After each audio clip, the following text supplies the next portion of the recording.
Class 12th chapter number 6 भक्ति सूफी परंपराएं, धार्मिक विश्वासों में बदलाव और श्रद्धा ग्रंथ चैप्टर का नाम है। लगभग 8वीं से 18वीं सदी तक के बारे में 8वीं से 18वीं सदी तक जो भी भक्ति में क्रांति आया है, भक्ति में बदलाव आया है, उसके बारे में हम इस चैप्टर में पढ़ने वाले हैं। सबसे पहले चैप्टर की रीडिंग करेंगे, क्योंकि रीडिंग के बिना आप चैप्टर को नहीं समझ सकते। अगर चैप्टर का सारांश समरी बताया जाए तो उसमें सब कुछ नहीं आ सकता, इसलिए चैप्टर रीडिंग करना बहुत ज़्यादा इम्पॉर्टेंट है और चैप्टर रीड करना ही चाहिए, वर्ड टू वर्ड करना चाहिए। इसलिए सबसे पहले हम लोग चैप्टर रीड करेंगे।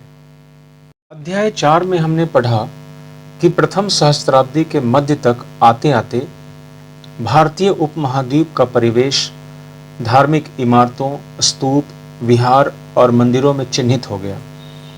यदि यह इमारतें किसी विशेष धार्मिक विश्वासों और आचरणों का प्रतीक है, वहीं अन्य धार्मिक विश्वासों का पुनर्निर्माण हम साहित्यिक परंपरा जैसे पुराणों के आधार पर भी करते हैं,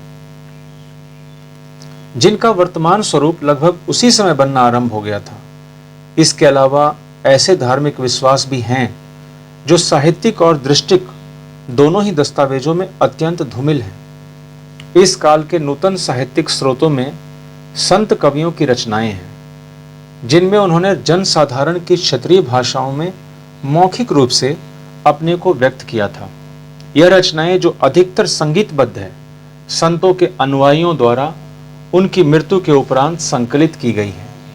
ये परंपराएं प्रवाहमान थीं। अनुयायियों की कई पीढ़ियों ने मूल संदेश का न केवल विस्तार किया, अपितु उन विचारों को जो भिन्न राजनीतिक, सामाजिक और सांस्कृतिक संदर्भ में संदिग्ध व अनावश्यक लगे, उन्हें या तो परिवर्तित कर दिया अथवा त्याग दिया। इन स्रोतों का मूल्यांकन इतिहासकारों के लिए एक चुनौती है। इतिहासकार इन संत कवियों के अनुयायियों, जो उनके संप्रदाय से थे, द्वारा लिखी गई उनकी जीवनियों का भी इस्तेमाल करते हैं।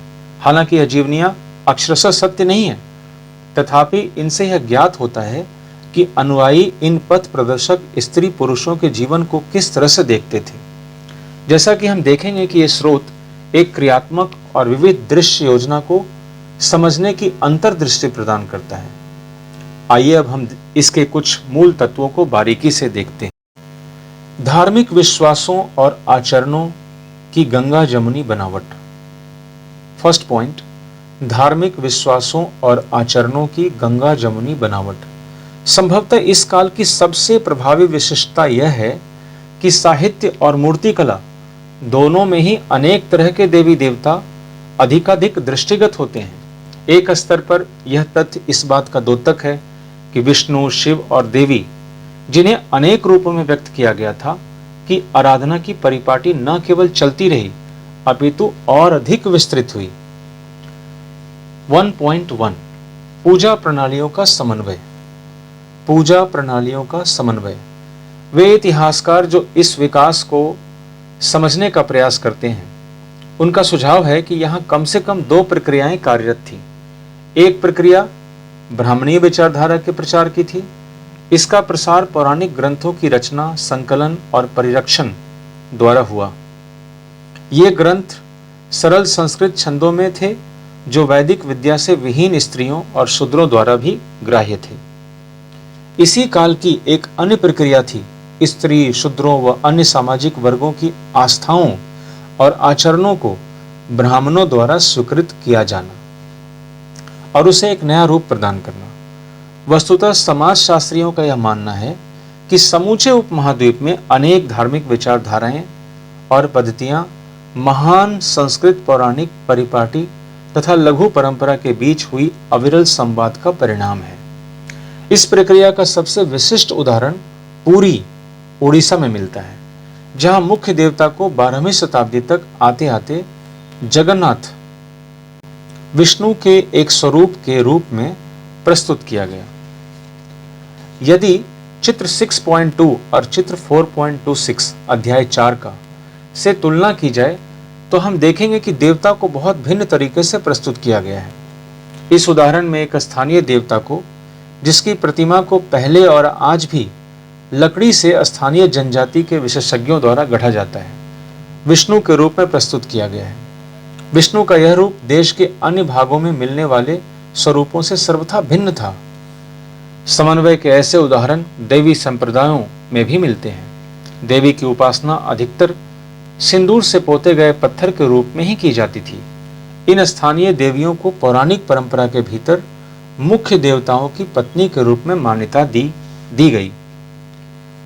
कभी वह लक्ष्मी के रूप में विष्णु की पत्नी बनी और कभी शिव की पत्नी पार्वती के रूप में सामने आई। 1.2 भेद और संघर्ष। अधिकांशतः देवी की आराधना पद्धति को तांत्रिक नाम से जाना जाता है। अधिकांशतः देवी की आराधना पद्धति को तांत्रिक नाम से जाना जाता है। तांत्रिक पूजा पद्धति उपमहाद्वीप के कई भागों में प्रचलित थी। इसके अंतर्गत स्त्री और पुरुष दोनों ही शामिल हो सकते थे। इसके अतिरिक्त कर्मकांडीय संदर्भ में वर्ग और वर्ण के भेद की अवहेलना की जाती थी। इस पद्धति के विचारों ने शैव और बौद्ध दर्शन को भी प्रभावित किया, खासतौर से उपमहाद्वीप के पूर्वी, उत्तरी और दक्षिणी भागों में। खासतौर से उपमहाद्वीप के पूर्वी, उत्तरी और दक्षिणी भागों में। आगामी सहस्त्राब्दी में इन समस्त विश्वासों और आचारों का वर्गीकरण हिंदू के रूप में हुआ। यदि हम वैदिक और पौराणिक परंपरा के बीच तुलना करें तो यह विषमता और अधिक स्पष्ट रूप से उभर कर आती है। वैदिक देवकुल के अग्नि, इंद्र और सोम जैसे देवता पूरी तरह गौण हो गए और साहित्य व मूर्ति कला दोनों में ही उनका निरूपण नहीं दिखता। हालांकि वैदिक मंत्रों में विष्णु, शिव और देवी की झलक मिलती है। इसकी तुलना इनके विशद पौराणिक मिथकों से कदापि नहीं की जा सकती, किंतु इन असंगतियों के बावजूद वेदों को प्रामाणिक माना जाता रहा। इसमें कोई आश्चर्य की बात नहीं कि कभी संघर्ष की स्थिति भी उत्पन्न हो जाती थी। वैदिक परिपाटी के प्रशंसक उन सभी आचारों की निंदा करते थे जो ईश्वर की उपासना के लिए मंत्रों का उच्चारण के साथ यज्ञों के संपादन से परे थे, मतलब दूर थे। इसके विपरीत वे लोग थे जो तांत्रिक आराधना में लगे थे और वैदिक सत्ता की अवहेलना करते थे। इसके अलावा भक्त अपने इष्ट देव विष्णु या शिव को भी कई बार सर्वोच्च प्रक्षेपित करते थे।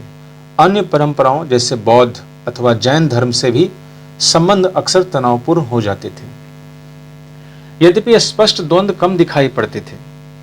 भक्ति परंपरा को हमें इसी संदर्भ में रखकर देखना होगा। हम जिस काल विशेष पर गौर कर रहे हैं उससे पूर्व लगभग 1000 वर्ष पुरानी भक्तिपूर्ण उपासना की परिपाटी रही है। इस समय भक्ति प्रदर्शन में मंदिरों में इष्ट देव की आराधना से लेकर उपासकों का प्रेम भाव में तल्लीन हो जाना दिखाई पड़ता है। भक्ति रचनाओं का उच्चारण अथवा गाया जाना इस उपासना पद्धति के अंश थे। वैष्णव और शैव संप्रदायों पर तो यह कथन विशेष रूप से लागू होता है।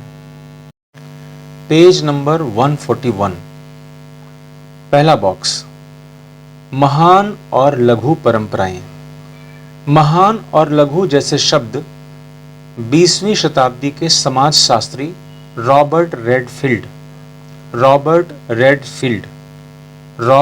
रेडफील्ड द्वारा एक कृषक समाज के सांस्कृतिक आचरणों का वर्णन करने के लिए मुद्रित किए गए।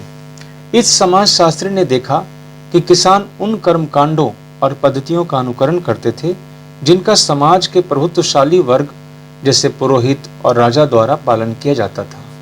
इन कर्मकांडों को रेडफील्ड ने महान परंपरा की संज्ञा दी।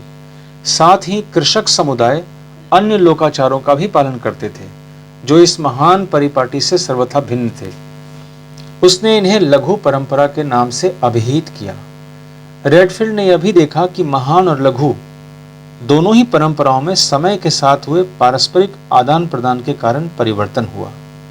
हालांकि विद्वान इन प्रक्रियाओं और वर्गीकरण के महत्व से इनकार नहीं करते, तथापि वे इन शब्दों में जो पद सोपानात्मक स्वर उभर कर आता है उसकी अवमानना करते हैं। इसे लक्षित करने का एक तरीका है इन शब्दों का उद्धरण चिन्ह के साथ प्रस्तुत करना, जैसे लघु और महान।